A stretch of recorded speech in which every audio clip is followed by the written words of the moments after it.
dia. Jeremias ele cresce no tempo, o qual a adoração, a busca pelo Senhor era verdadeira. Jeremias ele cresce no tempo que o templo evangelista, o tabernáculo, estava pronto para ser todos os dias levado ao sacrifício. O sacerdote estava pronto para receber o cordeiro. A arca da aliança estava no santíssimo lugar. E ali ainda, irmão Pedro, manifestava a presença de Deus. E não é diferente aqui nessa noite. O Santo dos Santos ainda permanece. O véu se rasgou, mas a presença de Deus continua se manifestando. E naquele dia ainda a presença manifestava. Mas passa algum tempo, o rei Josias, aquilo que conhece tudo que era bom perante o Senhor, ele desobedece Deus com uma questão. Ele se levanta contra o rei do Egito, contra um faraó. E Deus diz para ele: não vai contra faraó, porque você vai morrer. E Josias vai e morre. Enquanto isso, o nosso amado profeta Jeremias, o chorão, estava sendo preparado para ser um sacerdote. Ele estava sendo preparado para levar o sacrifício, ou vespertino, ou sacrifício da manhã, ou sacrifício de holocausto, para o perdão de pecados, diante do tabernáculo, diante de Deus, para ser um intercessor. Mas nos céus, Deus tinha outro projeto para Jeremias. Talvez aos seus olhos hoje as coisas não estão dando certo, é porque Deus tem outro projeto para a tua história. E Jeremias ele esperava ser um sacerdote, mas quando Jeremias é levantado, a adoração já não existia mais, irmão. Ali começa um período de idolatria, um período no qual homens e mulheres de Deus se afastam do Senhor devido à morte de Josias. Aí levanta um rei chamado Jeoaquim, e ele é depois levado para a Babilônia. Depois levanta outro rei chamado Joaquim, seu filho, também é depois levado para a Babilônia, o qual aí levanta um profeta chamado Ezequiel, e profetiza contra eles: vocês vão para a terra, mas não verão a terra. E depois disso levanta um rei chamado Zedequias, que a Bíblia diz que ele fazia tudo que era mal aos olhos do Senhor. E nisso Deus começa a procurar na terra um profeta para se levantar para profetizar contra o que era mal aos olhos do Senhor. Nós sabemos que há profetas menores e profetas maiores, e um desses profetas é contemporâneo. Jeremias ele era quase contemporâneo do profeta Isaías. Por muito pouco tempo os dois não se encontraram, muito pouco tempo. Mas aí Deus dos céus, um certo dia, resolveu chamar Jeremias. Conforme o capítulo 1, versículo 4 em diante, Deus chama Jeremias dizendo para Jeremias: antes de te formasse, Jeremias, antes de te formasse, Jeremias, ele estava dizendo assim: quando eu vi o seu pai, o sacerdote Uquias, pegando a Torá, o livro da lei, junto com Josias, ali, Jeremias, eu já te santifiquei e te separei como profeta. Deus está dizendo para alguém aqui nesta noite: ele antes de te formasse, ele já tinha uma história para você. Mas pastor, eu estou sofrendo. Você está sofrendo, filho, mas não é essa história que Deus tem para você. Meu Deus! Porque ele está dizendo que antes de te formasse, não quando formou. Meu Deus! Quando eu vejo um Deus evangelista dizendo antes, eu vejo um Deus dizendo assim: antes de formasse a fundação do mundo, eu sou. Eu vejo um Deus que antes das eras existisse, ele diz: eu sou. Ele está dizendo para Jeremias: Jeremias, eu sei da tua vida antes do teu pai conhecer a tua mãe. Antes também de ter se encontrar, Jeremias, eu já te separei, te santifiquei e te chamei como profeta. Só que Jeremias não sabia, missionário, que eu esperava lá na frente.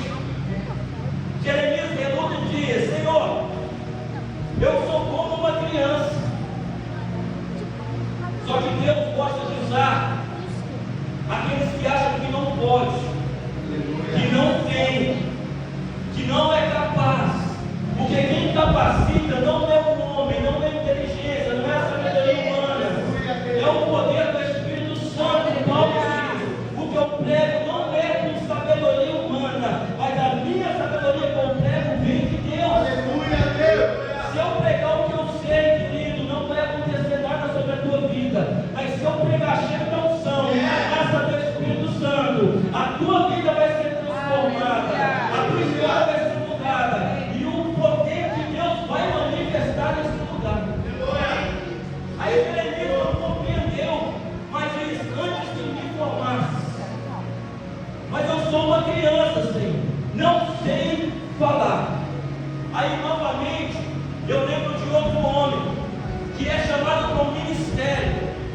E Deus fala com ele: Moisés, você vai profetizar e falar com o faraó.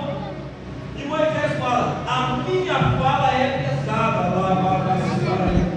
Aí tem um Deus que é poderoso e diz assim: não sou eu que dá visão ao homem e dá fala para ele, e não posso colocar cego em mundo. Já que você está covarde, Moisés, o seu irmão Arão está vindo. Sabe o que eu vejo nessa passagem? Um Deus que conhece tudo, as nossas fraquezas, as nossas falhas, mas sempre vai levantar alguém para andar conosco, para nos ajudar. Mas nessa noite ele não está levantando um homem, ele está levantando um consolador para te ajudar nessa luta, nessa peleja, nessa batalha, porque o homem não tem uma palavra de consolo, mas o Espírito Santo tem. Aleluia! Aí eu vou vendo Jeremias passando alguns momentos com o Eterno. Mas o que é mais lindo nisso é quando o próprio Deus começa a trazer Jeremias para perto dele, dizendo: Jeremias, o que tu fez? Ele disse que era uma criança. Aí Deus abre a visão dele e pergunta: o que tu fez? Eu vejo uma vara de amendoeira.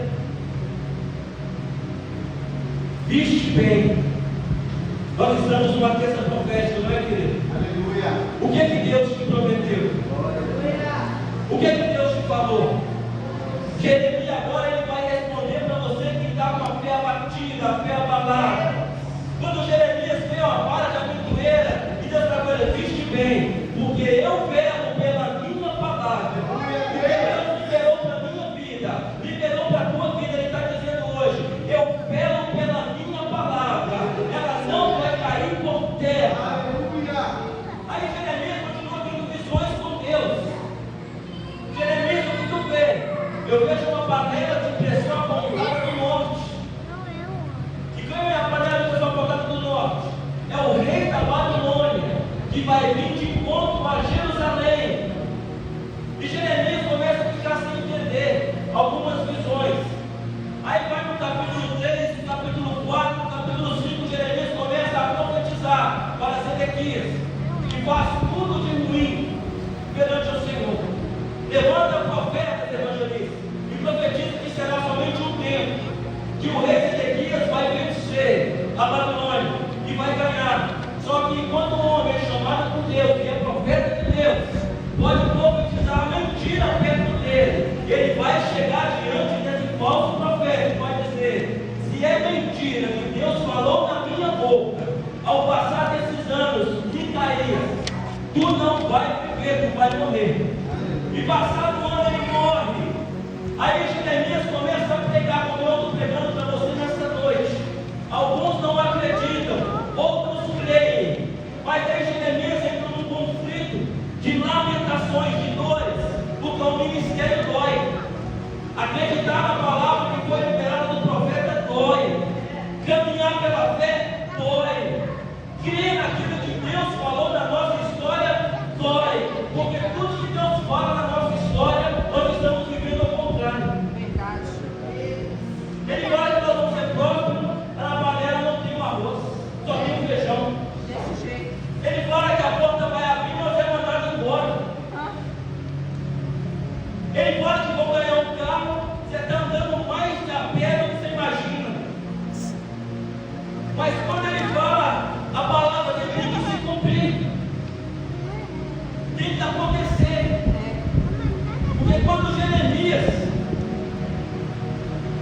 ele recebe a palavra e começa a dizer: Jeremias, profetiza para esse povo. E Jeremias começa a profetizar. E quando Jeremias começa a profetizar, querido, ninguém começa a acreditar nele não, porque Babilônia estava longe. Alguns já tinham sido cativos para lá. Ezequiel já tinha ido. Nessa primeira levada que vai para a Babilônia, Daniel também já foi. Enquanto Jeremias profetiza aqui, Deus levanta profeta na Babilônia. Ezequiel está lá na beira do rio Quebar. Aí enquanto Deus fala com Jeremias,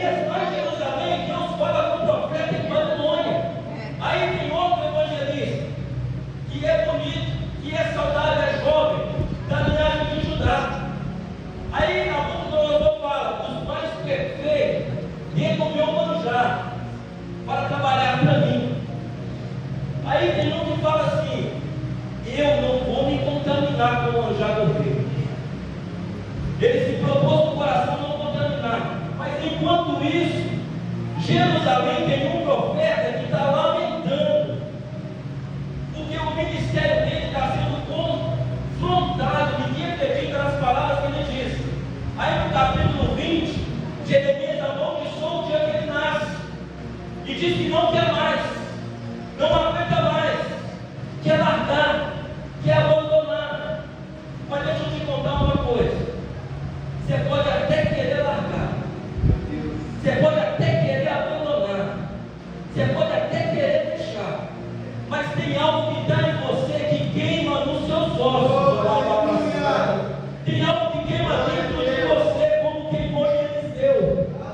Está dentro do tutano. Quando o Espírito apodera do homem, não é só na carne. Ele entra no tutano de Jeremias e diz assim: eu até quero largar o Senhor, eu nem quero profetizar mais, mas tem algo dentro de mim que queima, que arde, que faz eu acreditar que vai acontecer, que vai ser, que vai mudar, que as coisas vão ser diferentes. É isso que nós temos que acreditar, que as coisas vão acontecer.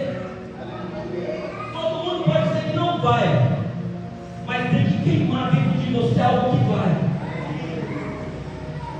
Aí o capítulo de número 18, agora imagina Jeremias prostrado, caído, e Deus fala com Jeremias: dispõe-te, Jeremias, levanta-te, põe de pé e desce até a casa do oleiro. Aí Jeremias falando com Deus, só que Deus ele fala umas coisas esquisitas com a gente, né? Ele já estava manifestando para Jeremias a sua palavra e fala: desce na casa do oleiro e lá eu vou falar contigo. Mas Deus já estava falando com Jeremias, e Jeremias vai.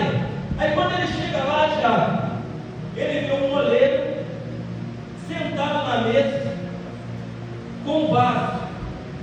O interessante é que o oleiro ele tem cuidado com o barro. Ele não quebra o barro, ele não machuca o barro, ele trata o barro com carinho, com cuidado.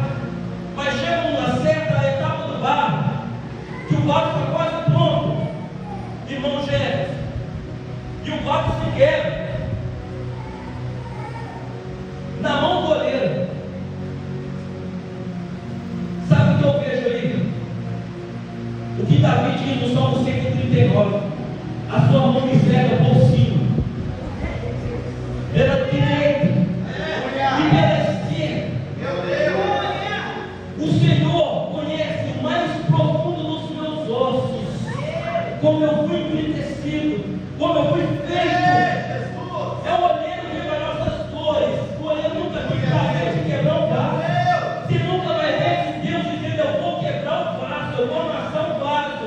Pelo contrário, se o vaso quebrar, eu sou Deus para refazer de novo.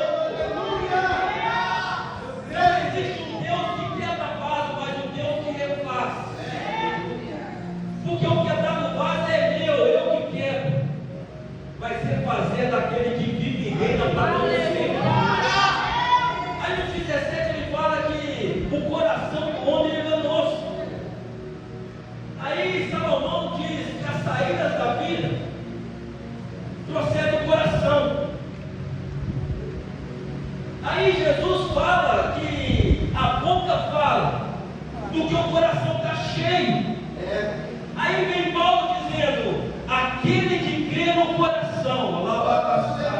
e confessar com os lábios será salvo.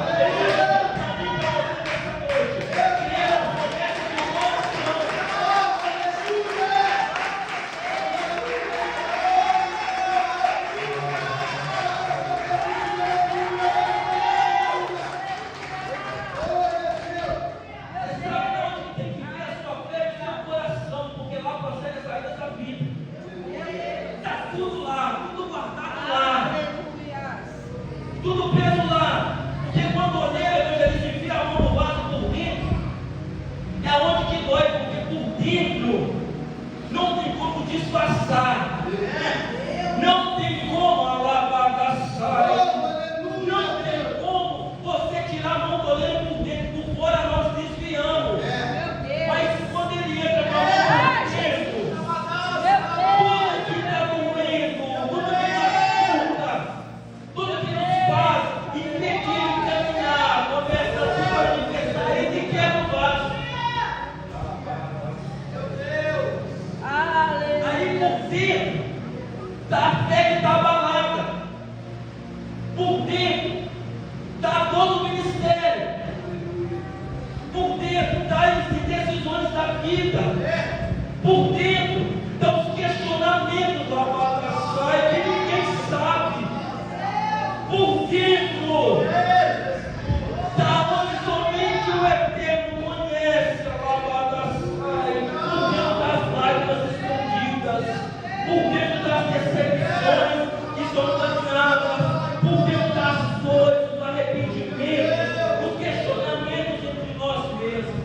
sai no capítulo de número 2 de Mateus, fala assim: Emmanuel, Deus conosco. Em algumas traduções é Deus dentro do homem. É porque é por dentro que ele tem que trabalhar. Aí vem Jeremias sofrendo, mas profetizando. Aí vem no capítulo 23, ele profetizando contra os pastores. Ai dos pastores que pastoreiam de qualquer maneira. Vem o Jeremias trazendo uma palavra de correção para os sacerdotes, mas trazendo a conjectura dos pastores que pastoreavam naquele tempo. Aí vem no capítulo 25, ele continua advertindo os sacerdotes. Aí vem o capítulo de número 29, já se passaram 2 anos do povo dentro da Babilônia. Agora imagina agora, irmãos. Antes disso, Deus fala assim: aquele que tiver que morrer de fome vai morrer. Aquele que tiver que morrer de peste vai morrer. Mas aquele que tiver que morrer de espada vai morrer. Só que no meio do que foram cativos, foram um remanescente fiel. Alguém que não se rendeu à idolatria. Alguém que adorava a Deus. Mas por causa do erro de alguns, eles tiveram que ir para a Babilônia. Mas deixa eu te contar uma coisa.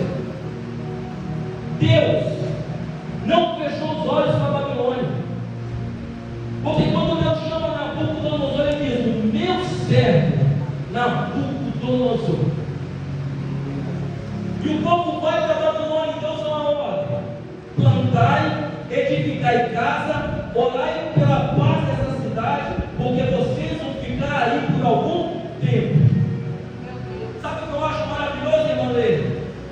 É porque Deus, ele nunca vai deixar uma trajetória nossa no deserto sem terminar o fim. Deus nunca vai deixar uma trajetória sua no vale sem te dar uma estratégia para passar pelo vale. Deus nunca vai fazer a gente ir para o cativeiro sem determinar o tempo do fim do cativeiro. E eu estou pregando aqui nessa noite para pessoas que estão chegando o fim do cativeiro. Às vezes parece que está ganhando 70 anos, mas para Deus, um dia é como 1000 anos, e 1000 anos como um dia. O Kairos de Deus não é o cronos do pastor Alessandro. Salomão diz: há um tempo determinado para todo o propósito que bate no céu e sobre a terra.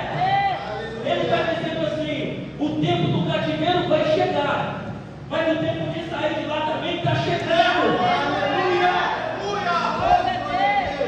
O nosso problema do cativeiro, gente, mais pastor Tiago. Glória a Deus. Oh, glória. O problema do cativeiro é que nós não edificamos casas, não plantamos, não damos nossos filhos, nossas mães em casamentos e não oramos pela paz do cativeiro. Chegamos no cativeiro como aqueles 10 espias que Moisés manda espiar a terra prometida. Nós chegamos, vemos que a terra é boa, mana leite e mel, tem uva que 2 homens têm que carregar, tem um Deus que destruiu o faraó, deu armamento para o povo de Israel, deu estratégia, e quando chega a hora de glorificar e tomar posse, vem 10 e fala assim: nós não vamos vencer o gigante. Os homens são grandes, mas sempre tem 2. Sempre tem 2 que acreditam na visão, acreditam na promessa, acreditam em um Deus que pode entrar e dar vitória. Josué e Caleb falam: Deus é conosco. Vamos, Moisés, e nós vamos conquistar a terra prometida. Aí nós murmuramos. Aí a passagem, que é de 70 anos, se torna para nós 40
pé, te falarei contigo.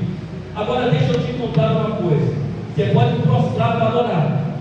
Você pode prostrar para bendizer, para clamar, para chamar a presença da terra. Mas quando ele for falar contigo, ele vai dizer para te ponte em pé. Cinge os teus ombros. Eu não falo com o ombro caído. Eu falo com a presença de pé diante dele. Porque quando o sumo sacerdote se aproximava do Santíssimo Lugar, ele não se prostrava. Ele oferecia o incensário e Deus manifestava para ele na arca, ele de pé. Moisés falava com Deus de pé. Aí ele levanta Ezequiel e começa a profetizar na Babilônia para mostrar para os cativos que Deus levanta profeta em cativeiro. Você não entendeu ainda? Deus levanta profeta para falar contigo no cativeiro. Oh, aleluia! Aí para Deus mostrar que é Deus na vida de Ezequiel, mata a esposa, a delícia dos olhos, e fala com ele, põe o turbante, a sandália, e vai profetizar para o povo. E Ezequiel continua profetizando. Aí chega um período de tempo, antes da carta chegar até o povo que está na Babilônia, Ezequiel, ele faz uma conversa com Deus, e Deus fala com ele assim: profetiza ao filho do homem. Por acaso esses ossos podem ter vida?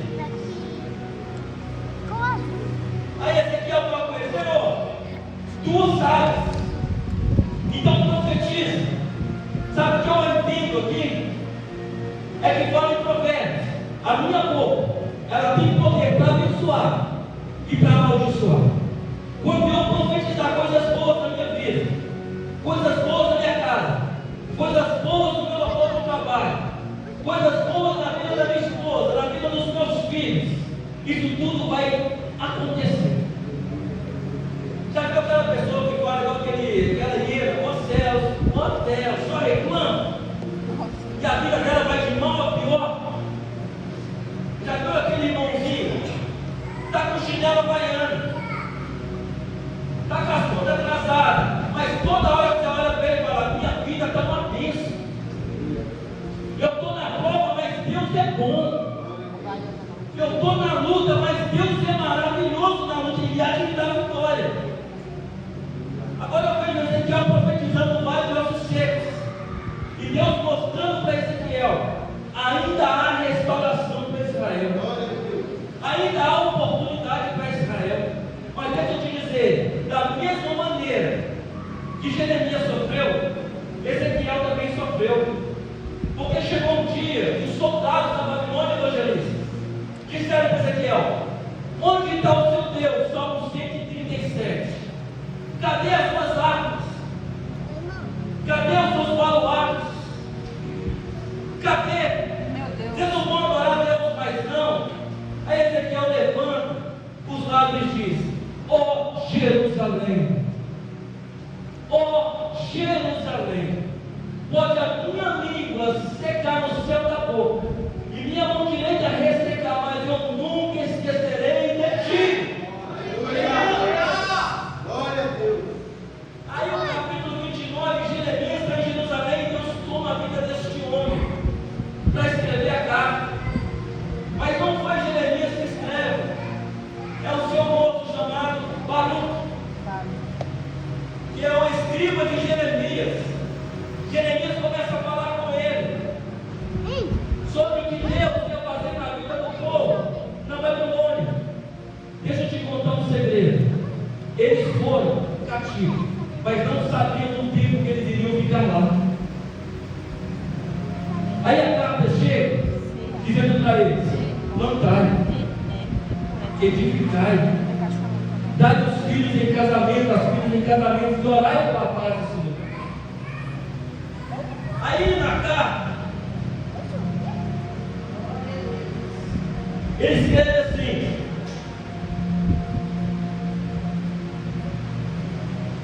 porque assim diz o Senhor. Você foi esperto, você vai pegar esse para você e falar assim: deu uma carta também. Aleluia a Deus. Deu uma carta junto com essa carta. Aleluia. Certamente que passados 70 anos na Babilônia, visitarei e cumprirei sobre vós a minha boa palavra. Eu não sei o que Deus prometeu para cada um. Ele está dizendo hoje, Ele vai te visitar. Aleluia. Ele vai cumprir a boa palavra, porque Deus não é homem para que minta, Pedro. E nem filho do homem para que se arrependa. Ele fala que a palavra dele nunca voltará vazia e nunca volta. Aí ele diz assim, ó: e tornarei a trazer a este lugar. Sabe o que é lindo? É porque o homem pensa tudo da gente. O ser humano me julga. Se eu chegar aqui pergunta descalço, ele me julga porque eu sou preto. Vai roubar. Aí chega outro, porque está meio gordo, quer ser gordo, vai sentar no nome e apertar na cadeira. Mas o interessante é que o homem pode te orar de qualquer maneira, pensar o que quiser de vocês. Mas tem um Deus que diz assim: eu pensei o pensamento que tenho de vós. Sabe o que eu vejo aqui? Um Deus que nos conhece. Um Deus que está vindo de uma intimidade tão linda com Ele, que fala assim: Senhor, Tu me sondas e me conheces. Tu sabes o meu levantar e o meu assentar. Tu sabes quando eu colocar a cama no alto dos céus e no mais profundo abismo lá tu estás. Sabe o que é mais lindo, Pedro? É que Deus, quando eu estava no ventre da minha mãe, você estava no ventre da sua mãe, Deus desce do céu, e dentro daquele ventre Ele parece que começa a enriquecer os seus ossos, a ficar contigo lá dentro. Aí Ele fala assim: eu pensei o pensamento que tenho de vós, diz o Senhor, pensamento de paz. Aí nós só falamos assim: como é que você está? Pastor, como é que você está? Ah, não, estou na guerra. Não, filho, Deus tem pensamento de paz. Aí a forma mais linda de tudo, ele fala assim: ó, e não de mal, para vos dar ouvir que esse. Sabe o que eu vejo aqui no Deus? Numa terça profética, querendo realizar o desejo do seu coração. Aleluia. Sabe por que não te deu agora? Se te dá, não desvia. Se te entregar, tu vai embora e não volta. Se não te preparar primeiro para receber, tu esquece o que Ele te fez. Então Ele tem que te levar no vale da sombra e da morte, para te entregar. Porque quando Davi é ungido a rei, ele não foi para o trono de imediato. Depois ele foi para cuidar das ovelhas ainda. Depois ele foi ser escudeiro de Saul, preparado para entrar no trono, para guerrear. Depois ele foi guerrear no exército de Saul. Depois foi ser perseguido por Saul. Depois que Saul morre, ele recebe uma unção. E depois da unção ele vai para Hebron e recebe a terceira unção para sentar no trono. Aí Davi estava preparado. Por isso que Davi diz: o Senhor é meu pastor e nada me faltará. Então Deus tem que te preparar para tu receber o que tem preparado para você. Aí ele fala assim: ó, buscar-me-eis e me acharei quando me buscar.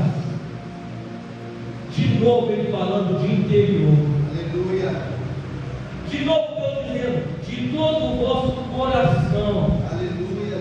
Eu vejo Jeremias, ele apontando para um Jesus, para um Cristo, o qual Jeremias fala em todo o vosso coração. E Deus fala, Jesus fala assim: amará o Senhor teu Deus de todo o seu coração, com toda a tua força, com todo o seu entendimento. Aí Jeremias manda essa carta.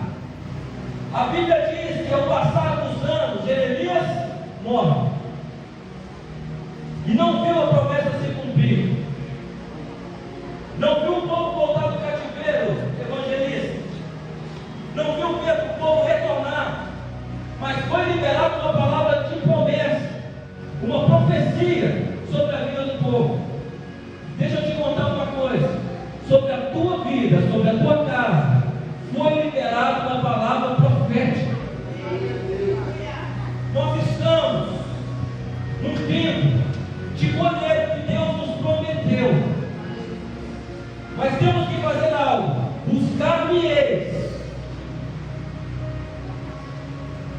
de todo o vosso coração. Ireis, orareis a mim, e eu deixarei ser encontrado. Aí Jeremias morre. Acabou a história de Jeremias. O moço que não foi honrado. Talvez você está achando que não vai ser honrado, queridos. Mas deixa eu te contar uma coisa. Está chegando o tempo de cantar. Pastor, você está pregando o texto? Não. Eu estou dizendo que está chegando a hora de você cantar. Sabe por quê? Porque passando-se os anos, para me encerrar, passando-se os anos, o povo de Israel sai do cativeiro. É levantado um rei chamado Assuero. Artaxerxes. É levantado um copeiro chamado Neemias e um homem chamado Esdras. Esdras vem restaurar a condição espiritual de Israel. Neemias vai restaurar a muralha de Israel para que o povo retorne. Deixa eu te contar uma coisa. Deus está preparando tudo para a sua saída desse cativeiro, tanto no espiritual quanto no material. Aí o povo volta. Aí o profeta Ageu chega no templo, no capítulo 2, versículo 9 diz: a glória desta última casa será maior que a primeira. Aí Jeremias foi esquecido, não. Agora chegou a vez da honra. Aí lá em Mateus 16, eles perguntam assim: Jesus reunido com seus discípulos, quem dizem os homens que eu sou? Jeremias morreu no Egito. Deixa eu te contar uma coisa: a sua história nunca vai ser esquecida. Quando Deus fizer na tua vida, vai ficar para a memória. Pastor, o mundo vai saber, não. A sua casa vai saber que existiu um homem de fé, uma mulher de fé, um homem de oração, uma mulher de oração, um homem que criou uma promessa. Aí vai na frente: quem dizem os homens que eu sou? Uns falam. Está dizendo que o Senhor é João Batista. Ao outro lá na frente: diz que o Senhor é Isaías. Aí Deus do céu olha assim, Jeremias olhando para o Senhor, conjecturando para vocês verem. Aí Deus fala com Jeremias: vou te honrar agora. Vai valer a pena. Vai valer a pena acreditar na promessa. Vai valer a pena permanecer na promessa. Vai valer a pena pegar os seus molhos com alegria, vai semear a semente chorando. Vale a pena. Aí no céu Deus fala com Jeremias assim: vou te honrar agora. Eu não disse que meu povo saía da Babilônia? Saiu, passou 70 anos de cativeiro. Aí um levanta lá o botão e fala assim: o senhor parece com Jeremias. Mas sabe quem que eles falaram que parecia com Jeremias?